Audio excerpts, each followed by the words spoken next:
শিপাঝাড় শিক্ষাখণ্ডের ঢেকিপাড়া সিআরসিসির অন্তর্গত পুনিয়া প্রাথমিক বিদ্যালয়ের উদ্যোগে আগন্ত অসমীয়া বহাগ বিহুর উপলক্ষে ছাত্রছাত্রীদের বিহু নৃত্যের দিকে এগিয়ে নিয়ে যাওয়ার জন্য 11ই মার্চ থেকে 16ই মার্চ পর্যন্ত 5 দিনের একটি বিহু নৃত্যের কর্মশালা অনুষ্ঠিত হয়। বিদ্যালয়ের প্রধান শিক্ষয়িত্রী মিতালি দাসের উদ্যোগে এবং প্রণব কুমার ডেকার সহযোগিতায় অপূর্ব কলা কৌশলে ছাত্রছাত্রীদের গাছের নিচে বিহু নৃত্যের প্রশিক্ষণ দেওয়া হয়।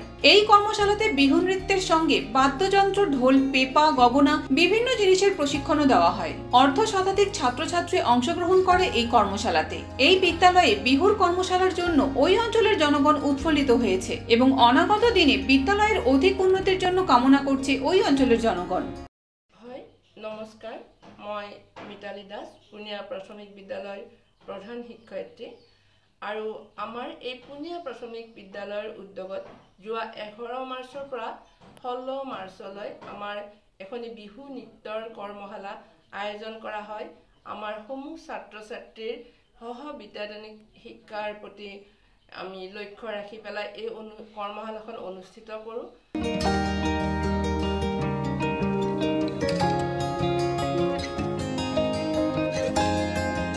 গুয়াহাটি থেকে স্বপ্ন দত্তের রিপোর্ট, U Bangla TV. U Bangla TV, হৃদয় ছুঁয়ে যায়।